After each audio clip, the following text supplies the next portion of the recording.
ஆலம் விழுதுகளை நீங்க இல்ல, ரஞ்சித் சார்.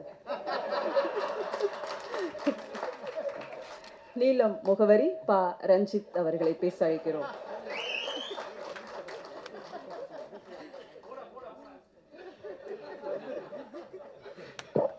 ஏன்னா இந்த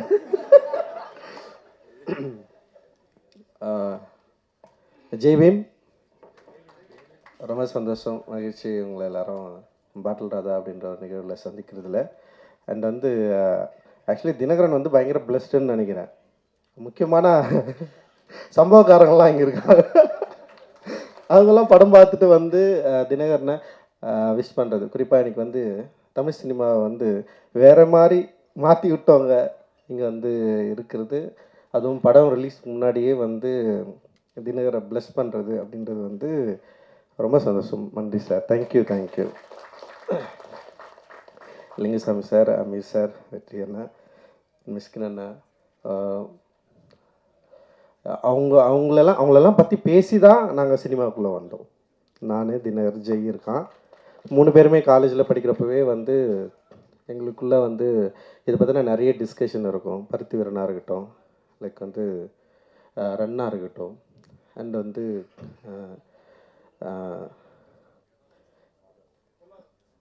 இல்லை ஒரு எமோஷ்னலாக இருக்கு. பொல்லாதனா இருக்கலாம். பொல்லாதனை விட நாங்கள் பயங்கரமாக பேசுனது வந்து ஆடுகளம் பற்றி தான். ஆடுகளமில் இருக்கிற அந்த கேரக்டர் கிளைமேக்ஸு, அவன் ஏன் வந்து கத்தி அவன் கொடுத்தான், அவன் சொருனானா இல்லையா, இல்லை வந்து அவன் ஏன் செத்தான் அப்படின்றதுக்கு நான் ஒரு கிளைமேக்ஸ் சொன்னேன்.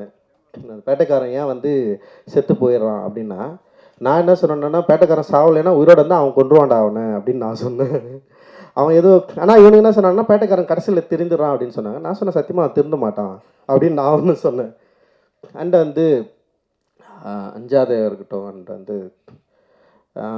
வனாய் மாட்டிக்குட்டியும் அவருடைய சினிமாக்குள்ள அந்த மனித உணர்வுக்குள்ள குறிப்பாக வந்து ஒரு திருநங்கை கேரக்டரை வந்து அவர் பயன்படுத்தி அப்படி பேச வச்சார்ல, அந்த ஒரு நிமிஷம், ஒரு 2 நிமிஷம் கதை இருக்கும், ஒரு பயங்கரமாக எமோட்டான நான். ஸோ இவ்வளோ இன்ஸ்பயரான ஒரு அண்ணன்களுக்கு முன்னாடி, இயக்குநர்களுக்கு முன்னாடி அவங்கள பார்த்து இன்ஸ்பயர் ஆகி நாங்களும் படம் எடுக்கும் வரணும்னு சொல்லிட்டு ஃபஸ்ட்டு நான் வந்துட்டேன். காலேஜில் நான், ராஜா, ஜெய், தினகர் எல்லாருமே வந்து ஒரே இயர்மெட்டில் இருந்தால் நிறைய பேர் வந்தாங்க எங்களோட சேர்ந்து. ஸோ நான் வந்து ஃபஸ்ட்டு டைரக்டர் ஆகிட்டேன். அண்டு 2வது ஜெய் ஆனா, 3வது வந்து தினகர் வந்திருக்கான் இப்போது. அண்ட் ராஜா வந்து ஆர்ட் டைரக்டராக இருக்கான். ஸோ எங்களுக்கு வந்து உண்மையிலேயே இது ரொம்ப சந்தோஷமான, ரொம்ப மகிழ்ச்சியான மேடை. ஸோ நான் அவங்க 2 பேரையும் வந்து ரொம்ப கெஞ்சி கேட்டுக்கிட்டேன், படம் பண்ணாதீங்கடா, அனிமேட்டர் ஆகும்டா, அனிமேஷன் டைரக்டர் ஆகும்டா, அனிமேட் படம் பண்ணுங்கடா, இது பயங்கரமான வேர்ல்டு, அதுக்குள்ளே போங்கன்னு சொல்லிட்டு நான் எவ்வளோ புஷ் பண்ணேன். ஆனால் அவனுங்க வந்து இல்லை தமிழ் சினிமாவில் வந்து இயக்குநர்களுக்கு தான் வந்து ஒரு ஸ்டார் அந்தஸ்து இருக்குது, அதனால் வருவோன்னு ரொம்ப முடிவாதமாக வந்துட்டானுங்க. ஆனால் அவனுக்கு வந்தோடனே எனக்கு பயமாயிடுச்சு. வந்து உடனே என்கிட்ட தான் அசிஸ்டன்ட் டைரக்டராக சேருவேன்னு சொல்லிட்டு வந்துட்டானுங்க.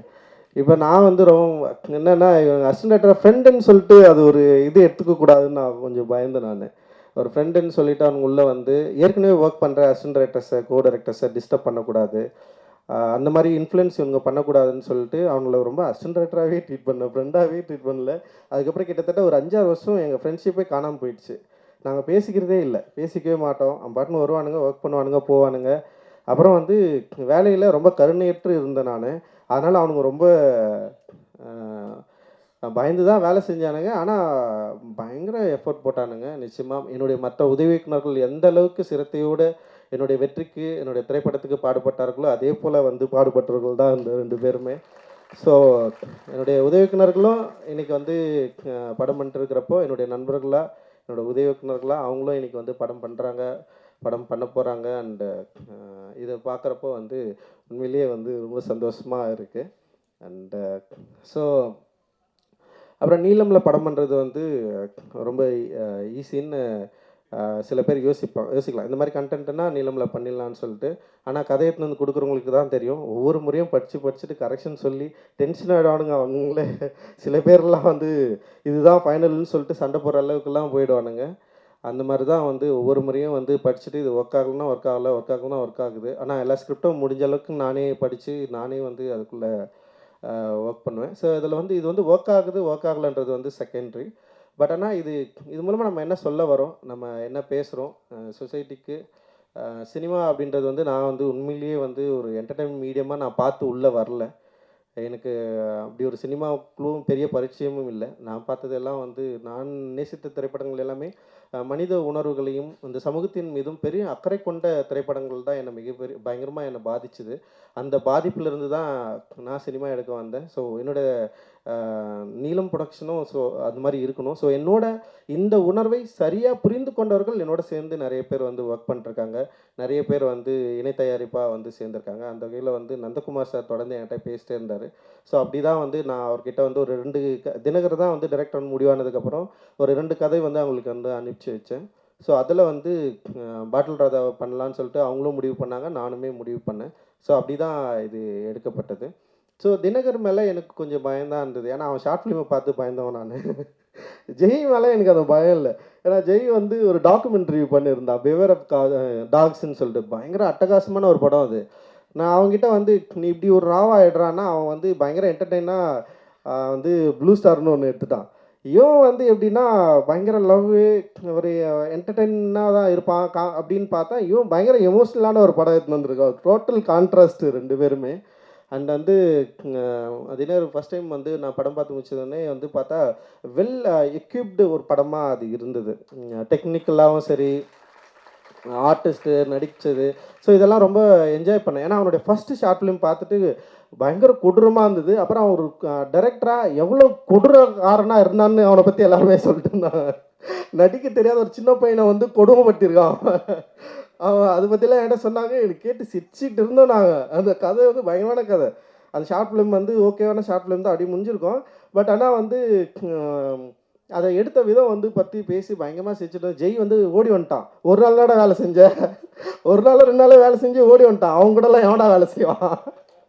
ஸோ அந்தளவுக்கு வந்து தினகருடைய கொடுமையை வந்து நான் அதான் யோசிச்சேன். டே நான் சொல்லி அனுப்பிச்சேன், ஸ்பாட்டில் யாரையும் திட்டாதரா, ஆக்டருங்களை திட்டாமல் வேலை வாங்கடா, கொஞ்சம் கவனமாகறா. நான் ஸ்பாட்டுக்கே போகல ஃபஸ்ட்டு, இவன் என்ன பண்ணுறான்னு சொல்லிட்டு அப்படியே வெயிட் பண்ணிட்டே இருந்தேன். அப்புறம் சில ஃபுட்டேஜஸ் பார்த்தோன்னே வந்து பரவாயில்ல இவன் டைரக்டர் ஆகிடுவான்டா அப்படின்ற மாதிரி வந்து எனக்குள்ளே ஒரு கான்ஃபிடென்ட் வந்தது. அந்த கான்ஃபிடென்ட் அடிப்படையில் சரி அப்படியே நான் அவனை வந்து விட்டேன் நான். அப்புறம் பார்த்தா ஒரு பயங்கரமாக இப்படி ஒரு எமோஷ்னலான ஒரு படத்தை வந்து கொடுத்துட்டான். அண்ட் வந்து உண்மையிலேயே எனக்கு ரொம்ப சந்தோஷமாக இருந்தது. ஸோ இந்த படம் நிச்சயமாக வந்து ஆடியன்ஸை என்கேஜ் பண்ணும், அதே நேரத்தில் வந்து எமோட்டிவாகவும் அண்ட் ஒரு விழிப்புணர்வாகவும் ஆக்கும் அப்படின்றதுல வந்து எங்களுக்கு வந்து ஒரு பெரிய நம்பிக்கை இருக்குது. நான் வந்து 12th படிக்கிறப்போ தனியாக ஒரு நைட்டில் உட்காந்து ஒரு நாள் வந்து சூசைட் பண்ணிக்கலான்னு யோசித்தேன். அது என்னன்னா வந்து இதுதான், அந்த என் வீட்டில் வந்து எங்கள் அம்மா ரொம்ப கஷ்டப்பட்டே இருப்பாங்க, எப்போ பார்த்தாலும் அழுதுனே இருப்பாங்களா, அது வந்து பார்க்கவே முடியாது என்னால். ஸோ அது வந்து திடீர்னு என்னை வந்து பயங்கர ஒரு எமோஷனல் ஆக்கி விட்டுச்சு. அப்புறம் வந்து அந்த அந்த மாதிரி ஒரு ஏஜுக்கு போயிட்டேன். அது யாருக்குமே தெரியாது, யார்கிட்டயும் நான் ஷேர் பண்ணதில்லை. எங்கள் அண்ணன் கூட இங்கே இருக்குது. ஸோ அது வந்து எவ்வளோ கொடுமையானதுன்றதை வந்து நேரடியாக நின்று அனுபவித்தவன். ஸோ இவன் வந்து ஒரு ஸ்கிரிப்ட் அப்படி எடுத்து வந்து கொடுத்தவனே நான் அதை படித்து வந்து எனக்கு பயமாக என்ஜாய் பண்ணேன் நான். எப்போ அவன் இதை எழுதுனான், எப்படி இந்த லாங்குவேஜை பிடிச்சான், எப்படி இதை பேசுகிறத வந்து அவன் வந்து அந்த டயலாக்ஸை எப்படி, அந்த நுவான்சஸை எப்படி வந்து பிடிச்சான். அண்ட் வந்து அதில் வந்து அஞ்சலை இருக்குதுல்ல, அஞ்சலை தான் என் அம்மா. நான் என்னுடைய ஆசையே என்னன்னா, என் அம்மா வந்து கஷ்டப்பட்ட மாதிரி என் பொண்டாட்டி கஷ்டப்படக்கூடாது, என் பிள்ளைங்க கஷ்டப்படக்கூடாது. அதுதான் நான் வந்து பயங்கரமாக, ஏன்னா ஊரில் ஒரு கொண்டாட்டம், ஒரு திருவிழானா எல்லார் வீடும் சந்தோஷமாக இருக்கும். ஆனால் எங்கள் அப்பா எங்களை பயங்கர சந்தோஷமாக, எங்கள் அப்பா மாதிரி எங்களை வளர்த்தது கிடையாது, யார் வீட்டாண்ட போய் எங்களை நிற்க வச்சது கிடையாது. சாப்பாடுக்கும் சரி, படிப்புக்கும் சரி பயங்கரமாக பார்த்துப்பார். எங்களோட ட்ரெஸ் எல்லாம் வந்து எங்கள் அப்பா அவ்வளோ எங்களை பற்றி யோசிப்பார், கல்வி பற்றி எல்லாத்தையும் பற்றி யோசிப்பார். ஆனால் குடின்னு வரப்போ வந்து அவர் இழந்துருவார் எங்கள் அப்பா. ஆனால் கடைசி காலத்தில் அவர் வாழணும்னு நினச்சார். நான் இப்படி ஒரு பொசிஷன் வந்ததுக்கப்புறம் என்னை இன்னும் கொஞ்ச நாள் நான் உயிரோடு இருக்கணும்டா அப்படின்னு ஆசைப்பட்டார். பட் அவருடைய லிவர் ஃபெயிலியரில் தான் அப்பா வந்து இறந்துட்டார். அது ஆக்சுவலி வந்து ஒரு 6 months டைம் கொடுத்தாங்க, பார்த்தா 1 வீக்லேயே வந்து இறந்துட்டார். ஸோ அது ரொம்ப ஒரு கவலையான ஒரு ஒரு விஷயமா எனக்கு இருந்தது. ஆனால் தெரில, நான் அந்த டைமில் எங்கள் வீட்டில் வந்து ஒரு ஜிம் மாதிரி செஞ்சு வச்சுருந்தோம். இந்த இடத்துல உட்காந்து ஒரு இருட்டில் வந்து நான் தனியாக உட்காந்து யோசிச்சுட்டு இருந்தேன். பட் ஆனால் அதுக்கப்புறம் வந்து நான் எப்படி அதுலேருந்து மீண்டு வந்தேன்னு எனக்கு தெரில. வெறும் அந்த நிமிஷம் மட்டும் எனக்கு ஞாபகம் இருக்குது. ஸோ அதுக்கப்புறம் நான் பொதுவாக எங்கள் வீட்டில் அதிகமாக இல்லை. எங்கள் அப்பாவுடைய ஸோ இந்த மாதிரியான பிரச்சனைகள் அதிகமாக ஹேண்டில் பண்ணது வந்து எங்கள் அம்மா, எங்கள் அண்ணன், என் தம்பி இவங்க தான் வந்து பயங்கரமாக அதுக்குள்ளே இருந்தாங்க. நான் வந்து பொதுவாக வீட்டிலேயே இருக்க மாட்டேன். வெளியிலேயே தான் இருந்தேன் நான் படித்ததுலேருந்து எல்லாமே. ஸோ அதனால் வந்து ஓரளவுக்கு நான் தப்பிச்சு தான் இருந்தேன் நான். பட் ஆனால் வந்து அந்த எமோஷனை என்னால் படிக்க முடிஞ்சுது. நாட் ஒன்லி என்னோட அப்பா, தினகரோட அப்பா கூட சொல்லலாம். லைக் நிறைய நிறைய பேரை நாங்கள் அப்படியே கிட்ட இருந்து பார்த்துருக்குறோம். அண்ட் வந்து இது குடி நோயின்றதை வந்து அண்டர்ஸ்டாண்ட் பண்ணுறதுக்கே வந்து ரொம்ப நாள் ஆச்சு. குடிகாரங்கள பார்த்தா நமக்கு வந்து கோவம் வரும். ஏன் இப்படி பண்ணுறாங்க? ஏன் இப்படி பண்ணாங்கன்னா, அப்படி கிடையாது. அது ஒரு நோய், ஒரு ஹேபிட்டா மாறி வந்து அவங்க வந்து அவங்கள இழந்து அவங்க எப்படி வந்து ரியாக்ட் பண்ணுறாங்கன்றத வந்து சம்டைம்ஸ் வந்து நம்ம அதை அண்டர்ஸ்டாண்ட் பண்ணிக்கிறதுக்கே ரொம்ப டைம் எடுக்கும். ஸோ அப்படி தான். ஸோ அப்படி ஒரு படத்தை நம்ம எடுக்கிறோம். அப்படி ஒரு படத்தை வந்து நம்ம வந்து ஹேண்டில் பண்ணுறோம். இது கரெக்டாக கொண்டு போய் சேர்க்கணும் அப்படின்ற ஒரு பயம் இருந்தது. ஆனால் இன்றைக்கி தேதியில் வந்து சின்ன படங்களை கொண்டு வந்து தியேட்டரில் சேர்க்கறது வந்து மிகப்பெரிய சவாலாக இருக்குது. அண்ட் ஓடிடிலையும் வந்து இந்த படத்தை வந்து விற்கிறதுங்களும் வந்து பயங்கர சவாலான ஒரு இடத்த நோக்கி நகர்ந்துருக்கு. அந்த தியேட்டர் ரிலீஸை வந்து உண்மையிலேயே நினச்சி பார்க்குறப்பவே வந்து ரொம்ப பயமாக இருக்குது. அது இத்தனை திரைப்படங்களை தயாரித்த நீலம் ப்ரொடக்ஷன் அண்ட் வந்து ஒரு இயக்குனராக பரவலாக தெரிந்திருக்கிற ஒரு என்கிட்ட இருந்து கூட ஒரு படத்தை வந்து ரொம்ப இலகுவாக ஒரு படத்தை வந்து ரிலீஸ் பண்ணுறது அப்படின்றது ஒரு பெரிய சேலஞ்சிங் வந்து க்ரியேட் பண்ணியிருக்கு. ஆனால் வந்து இந்த சேலஞ்சோட நாங்கள் பயப்படல. சரி, ஓகே, இப்படி ஒரு சேலஞ்ச் இருக்குது, அதனால் வந்து நம்ம வந்து ஒரு வணிக ரீதியாவோ இல்லை வந்து அப்படி ஒரு படங்கள் எடுக்கக்கூடாதுன்னு நான் எனக்கே அதுக்கு எதிரானவன் கிடையாது. பட் ஆனால் வந்து அப்படி ஒரு திரைப்படங்கள் எடுக்கிறதுக்கான ஒரு வாய்ப்புகள் இருந்துமே ரொம்ப ஸ்ட்ரிக்டாக சில ரூல்ஸை டிசைட் பண்ணி சில லிமிட்டேஷனை கிரியேட் பண்ணி இப்படி ஒரு திரைப்படங்கள் தான் எடுக்கணும், இப்படி தான் இருக்கணும், என்ன சவாலாக இருந்தாலும். இப்போ என்னுடைய எல்லா திரைப்படங்களும் வந்து வெற்றி தோல்வியை மீறி ஆடியன்ஸ் இதை எப்படி அக்செப்ட் பண்ணுறாங்க தான் நாங்கள் பார்த்துட்டே இருக்கிறோம். இதோட வெற்றியோட ரேஷியோ வந்து எப்படின்னா ஒவ்வொரு படத்துக்கும் மாறுபடும். எல்லா படங்களுமே வந்து லாபகரமான படங்களா அப்படின்னா வந்து அதில் சில கேள்விகள் இருக்குது. ஆனால் எல்லா படங்களும் தோல்வி படமாலாம் இல்லை.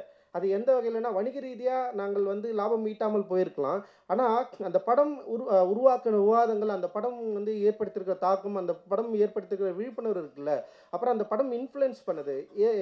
இதுக்கப்புறம் வர நிறைய ரைட்டர்ஸை, ஆக்டர்ஸை இன்ஃப்ளூயன்ஸ் பண்ணுதில்ல. ஸோ அந்த மாதிரியான ஒரு ஆர்ட் ஒர்க்கை நம்ம தொடர்ந்து குத்துட்டே இருக்கிறோம் அப்படின்ற ஒரு பலம் இருக்குல்ல, அதுதான் வந்து என்ன பண்ணுதுன்னா ஒரு அட்ரினலின் மாதிரி வந்து புஷ் பண்ணிட்டே இருக்குது. நம்ம தொடர்ந்து பண்ணிட்டே இருக்கணும். ஸோ இவ்வளோ பேர் வந்து பாராட்டினோன்னே எனக்கு வந்து பயங்கர எனர்ஜி ஆயிடுச்சு. என்னடா இது வந்து நம்ம எனக்குமே வந்து சோர்ந்துடக்கூடாது அப்படின்ற மாதிரி எனக்கு தோணுது. ஸோ வந்து அதுதான் வந்து நாங்கள் தொடர்ந்து புஷ் பண்ணிட்டே இருக்கிறோம். அண்ட் வந்து டெஃபினட்டாக என்றைக்குமே வந்து ஃபர்ஸ்ட் படத்துலேருந்தே எனக்கு வந்து மீடியாவோட சப்போர்ட் என்றைக்குமே இருந்துகிட்டே இருக்குது. நேர்மறையான விமர்சனமும் சரி, எதிர்மறையான விமர்சனமும் சரி, என்னை பற்றி அதிகமாக விவாதிக்கிறது, நீலமை பற்றி பேசுகிறது, நீலம் தயாரிப்புகளை பற்றி பேசுறது. இதை இன்னொரு பிரச்சனை ஒன்று இருக்குது. எங்கள் திரைப்படங்களில் வந்து நாங்கள் ஒன்று ஹேண்டில் பண்ணுவோம். எல்லாமே ரஞ்சித்தோட படமாகவே விமர்சனம் பண்ணுவாங்க. ஒரு ஃபஸ்ட்டு படம் டைரக்டர் படம் சில எக்ஸ்கியூஸ் இருக்கும். சில நிறுவனங்களில் வர ஃபஸ்ட்டு படம் டைரக்டர்ஸ் வந்து சில எக்ஸ்கியூஸ் பண்ணுவாங்க. சரி, ஓகே, நல்லா இருக்குது, நல்லா இல்லைன்னு சொல்லுவாங்க. ஆனால் நீலம்லேருந்து வர திரைப்படங்களை விமர்சனம் பண்ணுறப்போ வந்து நான் பயங்கரமாக வாட்ச் பண்ணியிருக்கேன். கருணையற்று ரஞ்சித்தோடைய நான் டிரெக்ட் பண்ணால் எப்படி ஒரு விமர்சனத்தை நான் வந்து எதிர்கொள்ளணும், அந்த அளவுக்கு வந்து அது வந்து ஃபேஸ் பண்ணப்படும். பட் ஆனால் அது ஒரு சவால் தான். நான் அதுதான் சொல்லுவேன். நான் வந்து அது வந்து நீங்கள் இப்படி விமர்சனம் பண்ணாதீங்க, இல்லை வந்து நீங்கள் வேறு மாதிரி எங்களுக்கு சப்போர்ட் பண்ணுங்கள் நான் சொல்லவே மாட்டேன். நீங்கள் இதை பற்றி பேசுவதே வந்து ரொம்ப ஒரு சாதகமான சூழ்நிலையாக நான் வந்து பார்க்குறேன். இந்த படத்தை பற்றி பேசுவதே ஒரு சாதகமான சூழ்நிலையாகவும் ஒரு சப்போர்ட்டாகவும் நான் வந்து பார்க்குறேன். பேசுவது தான் அவசியம். நீங்கள் அது வந்து எதிர்மறையாகவும் பேசலாம், நேர்மறையாகவும் பேசலாம். பேசுவது வந்து ரொம்ப ரொம்ப அவசியம். அந்த பேசுவதற்கான சூழலை தொடர்ந்து உருவாக்கணும். அந்த எனர்ஜியை வந்து நீங்கள் எனக்கு தரணும், எங்களுக்கு தரணும், நிறுவனத்துக்கு தரணும், இங்கே இருக்கிற ஒவ்வொரு படைப்பாளிகளுக்கும் தரணும் அப்படின்றது தான் எங்களோட விருப்பம். ஸோ அதனால் ரொம்ப மகிழ்ச்சி உங்களோட தொடர்ந்து இயங்குவதில். அண்டு இந்த திரைப்படத்தில் வந்து பணியாற்றிய டெக்னீஷியன் அண்ட் ஆர்டிஸ்ட் எல்லாரும் பற்றியும் நீங்கள் வந்து டெஃபினட்டாக நீங்கள் வந்து பேசுவீங்க. அந்த நம்பிக்கை வந்து எனக்கு இருக்குது. என்னோடு மிக உறுதுணையாக இருக்கிற நந்தகுமார் சாருக்கும், பலூன் பிக்சர்ஸ் திரு அருண் அவர்களுக்கும், மற்றும் நீலம் ப்ரொடக்ஷனில் இருக்கிற ஒவ்வொரு தோழர்களுக்கும், குறிப்பாக பிஆர்ஓ குணாவுக்கு வந்து நான் நன்றி தெரிவிச்சுக்கிறேன். ஒவ்வொரு முறையும் குணாவை நான் வந்து மிஸ் பண்ணுறேன்.